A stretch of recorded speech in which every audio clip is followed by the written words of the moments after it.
So welcome to day 3, fat burning foods. Why is fruit so good? Every day I start with fruit for breakfast. I just love that cleansing palate taste. Beautiful good fruit. It's hard to beat. Good way to start the day, high water content meal first thing.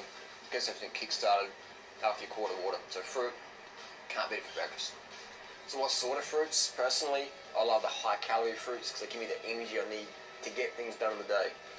You got unripe bananas, you got ripe bananas, and they're nice and spotty. I like ripe fruit, sweet fruits, mangoes, dates, bananas, high calorie fruits, easy to get, tasty, and give the energy you need to get through your day. So you want to go to high calorie fruits. When to eat breakfast, I learned this tip from all the world-class athletes. Wake up, have a cup of water, a piece of fruit, out the door for an hour, come back, then have your litre of water and your breakfast. Just have a cup of water and a piece of fruit and go for an hour and then come back and start your day. And that is what I do, and that is profound. Do it. The question is, can you eat starch for breakfast? Sure you can. I personally prefer a high water content fruit, like a mango or a banana smoothie. You will find out what works for you. Do the experiment. Eat equal calories from starches or equal calories from fruit for breakfast. You'll soon find out what you prefer. And lunch. What about lunch? I personally like to have lunch between about 12 to 2 p.m. A big, solid, hearty lunch. 1,000, 2,000 calories plus. Good solid lunch and then get back to work. So how much for lunch? I like to have at least 40-50% of my calories, at least 1,000 to 2,000 calories for lunch, and that way I'm satisfied. I can work productively afterwards and I can have a light dinner and go to bed early. Fruit or starch? It depends. For lunch I like to have fruit. Sometimes I have starch, so it depends on the situation. You'll find out what you prefer, raw till 12 or raw till 4. You decide. So sometimes you feel sleepy after lunch. What does that mean?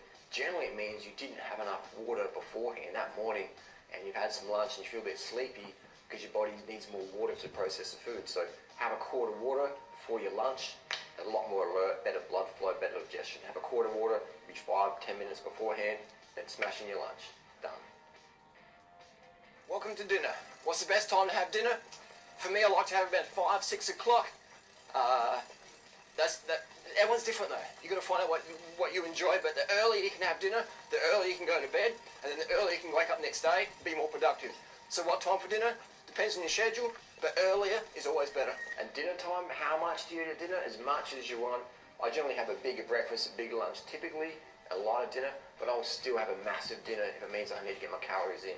Don't go light just to avoid calories. Eat as much as you want for dinner, bearing in mind that it's easy to have a big breakfast and big lunch if your dinner's a bit lighter. So you have equal calories during the day, but bigger lunch, bigger breakfast, and a lighter dinner. Just get to bed earlier, easy on the stomach. Try it out, see what you think. If you ever had dinner and then afterwards you want something sweet, what does that mean? It means you didn't have enough simple sugars that day or before the dinner meal. So when you start the dinner meal with some fruit, or have a big fruit lunch or bigger fruit breakfast, is simply if you want sweet after dinner, you didn't have enough simple sugars that day. So how soon can you go to bed after you've had dinner? You can eat in bed if you want, but the longer you can leave, at least an hour, so you can get your digestion going, you have a deeper sleep. But yeah, if you can eat in bed if you want, but if you leave an hour at least, then you'll have a better, deeper, rich sleep. Now we're at today's mission.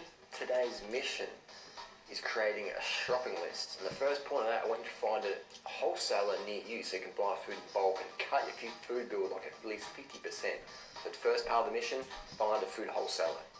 I want you to try a new staple each week. Try eating potatoes for a meal, bananas for a meal, dates for a meal, mangoes for a meal, rice for a meal. Just a staple. Obviously you can add some herbs and spices to your rice and potatoes, but learn to have a new staple each week and you'll find out what staple you like. Me, I like bananas, dates, rice, potatoes and pasta. We have 6 bananas, that's about 600 calories. But a kilo bag of rice is 3,000 calories, so it's a lot easier to get calories from rice than it is from fruit.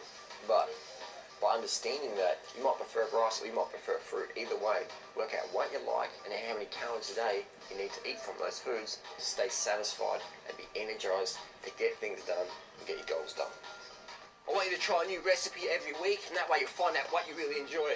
You can try it every day if you want, but I want you to minimum every week a new recipe. You can get them in my ebook, Carb the Fuck Up. You can get them online. You can get them from Dr. McDougall's website. Millions of free high-carb vegan recipes. Just Google it. High-carb, low-fat vegan recipes for dinner. Let's do it. So that's all for day 3. Complete your mission, try that new recipe, and we'll talk about how to move your body